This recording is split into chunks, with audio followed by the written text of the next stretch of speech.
Bonjour Christian, depuis quelques mois on parle beaucoup de diesel dans les médias, en France c'est une véritable polémique. Tu as souhaité aujourd'hui intervenir et t'exprimer sur le sujet. Une des premières questions que je voulais te poser, c'est selon toi la polémique actuelle sur le diesel est-elle justifiée? Alors bonjour Aurélie déjà.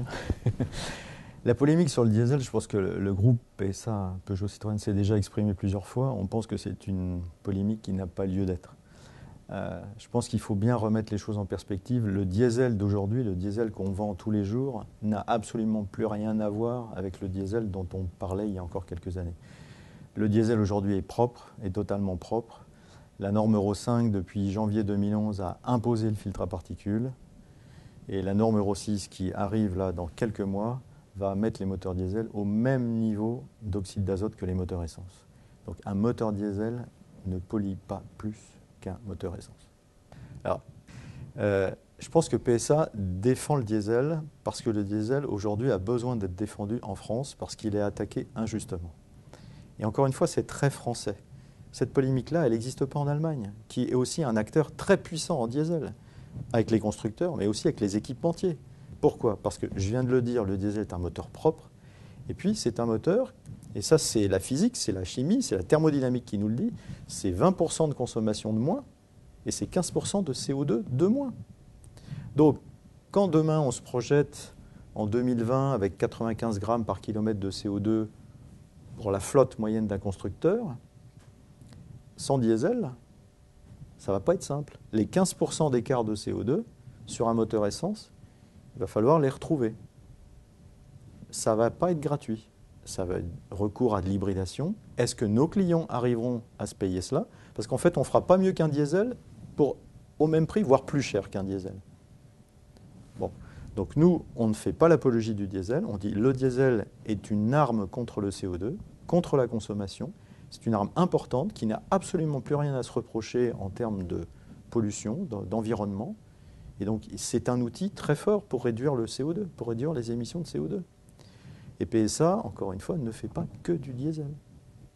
Nous faisons largement autant de moteurs essence, voire plus de moteurs essence dans nos productions que de moteurs diesel.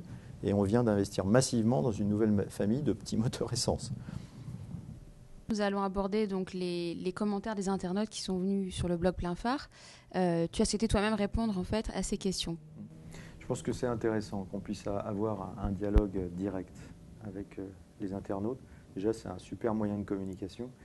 Et puis, ça permet de dépassionner le débat et puis de permettre à des gens qui ne sont pas forcément spécialistes et pour qui tout ce qui se passe dehors est un peu obscur, d'avoir accès aux experts, aux spécialistes pour essayer de dépassionner le débat puis apporter des vraies réponses. Les réponses, c'est la physique, c'est la technique, c'est la mécanique. Donc, les réponses qu'on apporte, c'est des réponses qui sont fiables. On avait une question, Christian, sur le blog, notamment de Pierrick et Patrick, qui s'interrogeaient donc sur l'efficacité du FAP et également sur l'étape de la régénération. Est-ce que tu peux nous expliquer un peu comment ça fonctionne? Alors, le FAP, c'est un piège mécanique. Donc, les gaz d'échappement rentrent dans le filtre à particules. Les particules sont piégées sur les parois du filtre à particules. C'est mécanique. Donc, quand les gens s'interrogent, est-ce que ça marche tout le temps? Ben oui, ça marche tout le temps parce que c'est mécanique, c'est un piège. Les particules ne peuvent pas se sauver, elles sont coincées sur les parois du FAP. Donc, après, il arrive un moment où le FAP est chargé, c'est-à-dire qu'il y a beaucoup de particules sur les parois, il faut donc le nettoyer. C'est ce qu'on appelle la régénération. Et on prend souvent cette image-là, la comparaison avec un four que vous avez dans vos cuisines. Quand il est bien sale, vous déclenchez un auto-nettoyage. Hein, vous branchez, vous tournez le petit bouton sur en général le petit voyant rouge, c'est ce qu'on appelle la pyrolyse. Vous montez à très haute température et vous brûlez les graisses qui sont sur vos parois de four. Après, un petit coup d'éponge et c'est terminé. Et bien, dans le FAP, on procède à peu près de la même façon. Quand le FAP est chargé en particules, ça va être tous les 400 à 1000 km suivant le profil de roulage que vous avez, la voiture que vous avez, on va, sans que le client se rende compte de quoi que ce soit, faire monter la température dans la ligne d'échappement pour que justement on ait cette opération de pyrolyse qui va brûler l'essuie. Brûler l'essuie.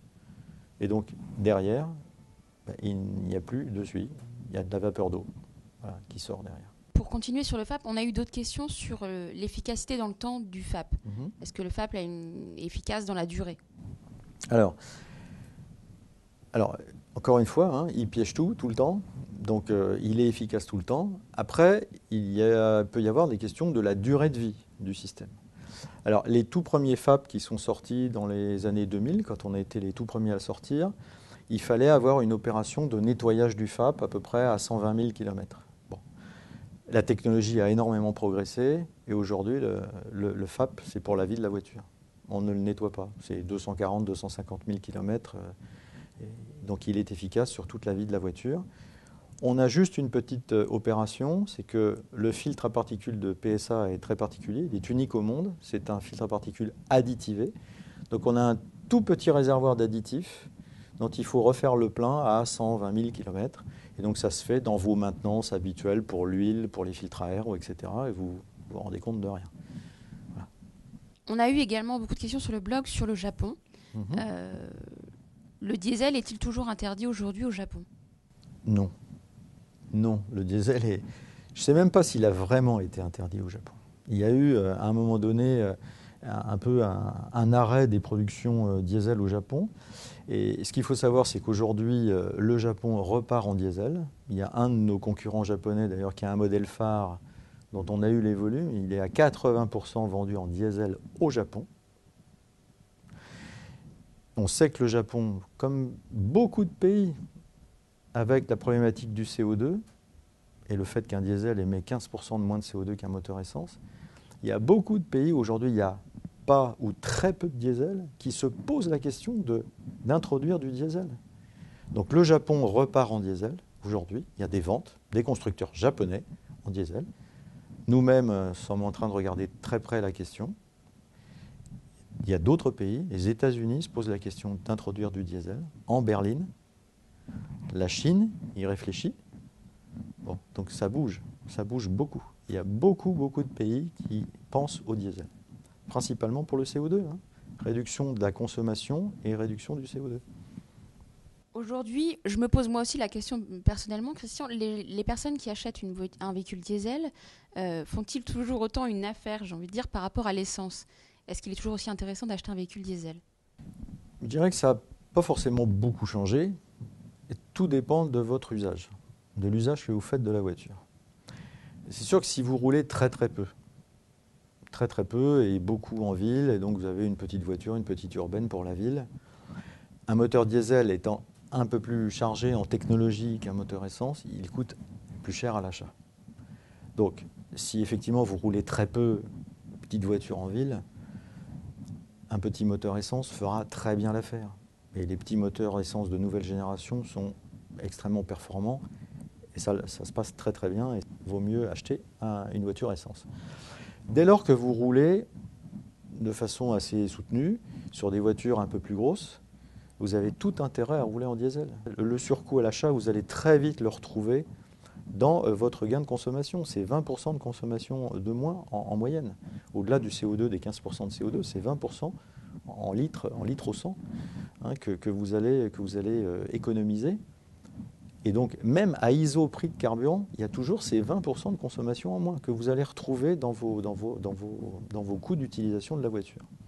Donc, c'est vraiment très lié à l'usage que vous avez de la voiture. Et dès que vous roulez un petit peu, le diesel est tout à fait intéressant. Jusqu'à il y a encore...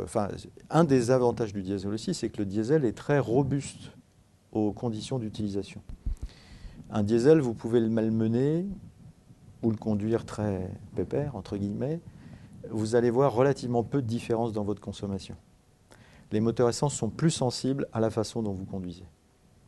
Entre une conduite très douce et une conduite assez sportive, que vous pouvez aussi avoir en diesel, avec les diesels d'aujourd'hui, on peut avoir des conduites sportives, vous allez avoir plus de différence avec un moteur essence. Bon, merci Christian pour cet entretien. Si on a encore beaucoup de commentaires des internautes, es-tu prêt à renouveler l'opération? Avec plaisir, bien sûr. Et même en physique, peut-être on proposera aussi sûr, un rendez-vous en physique. Oui, bien sûr. Je pense que c'est utile et qu'on puisse avoir ce contact et pouvoir démystifier un petit peu tout ce qui peut se dire un peu partout et qui peut parfois paraître obscur à nos internautes. Merci Christian. Merci.